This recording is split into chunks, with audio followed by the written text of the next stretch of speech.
Inverness, the only city in the Highlands, was granted this status in the year 2000 as a millennium gesture by the government.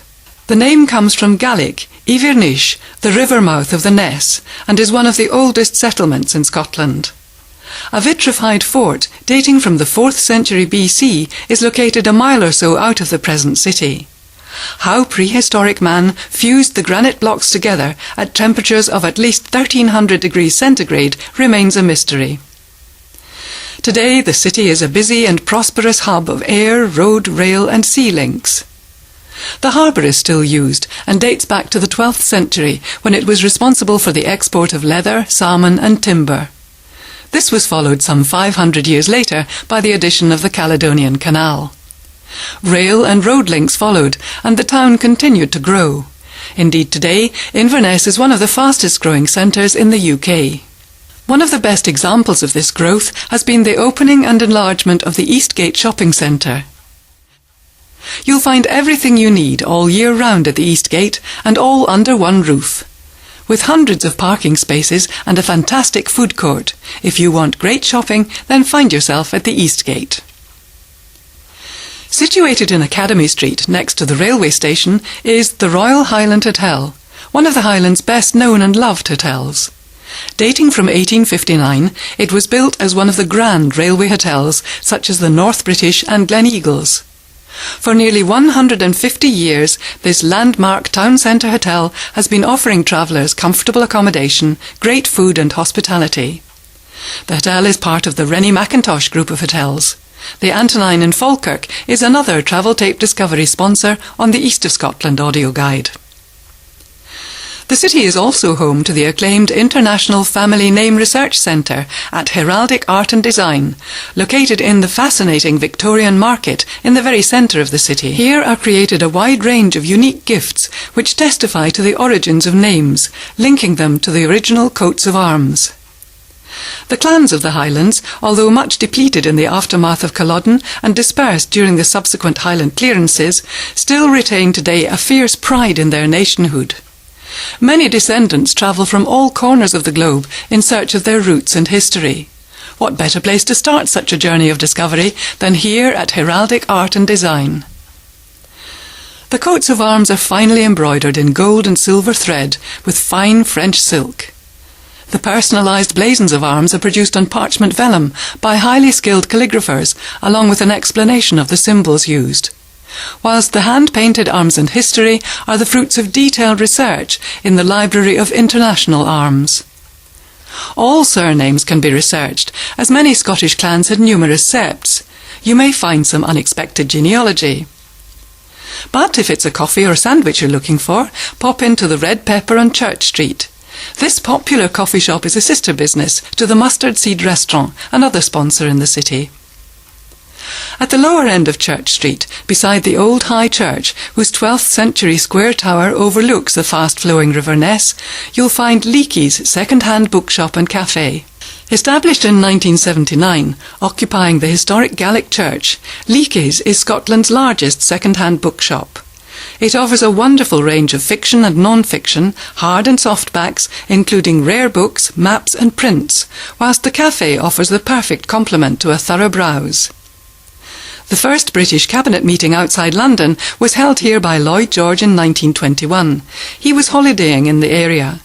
They met at the Town House. The meeting included 2 future Prime Ministers, Baldwin and Churchill. A stone in front of the building was the seat of a seer, who predicted that as long as the stone was preserved, Inverness would flourish. From the townhouse, it's a short distance to the riverside, where a number of colour-coded walks can be enjoyed along the banks of the Ness, crossing over on either the Ness Bridge, Greg Street Bridge, Friars or Waterloo Bridge. The fast-flowing River Ness is crossed by a number of bridges, the prophecy of another seer. The Brahman seer spoke of 9 bridges crossing the Ness with dire consequences.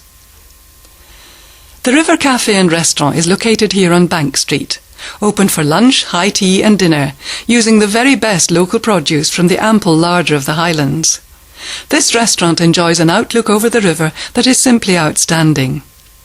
Next door is the Riverside Gallery, located on Bank Street, which has one of the largest and most varied collections of artwork in the Highlands, encompassing the best of traditional and contemporary Scottish painting.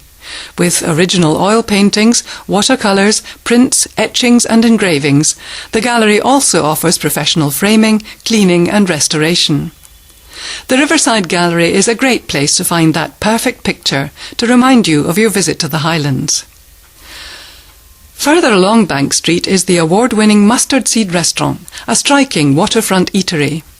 This opened in October 2001 and occupies a former church on the banks of the Ness, with its high vaulted ceilings, mezzanine floor and huge arched windows which let the natural light flood into the mustard yellow interior.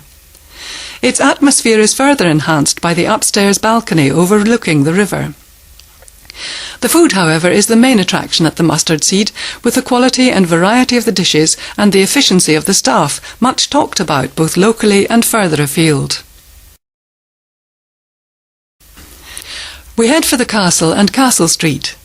Inverness is first mentioned in the biography of St Columba, who visited King Brude at the castle in the 6th century.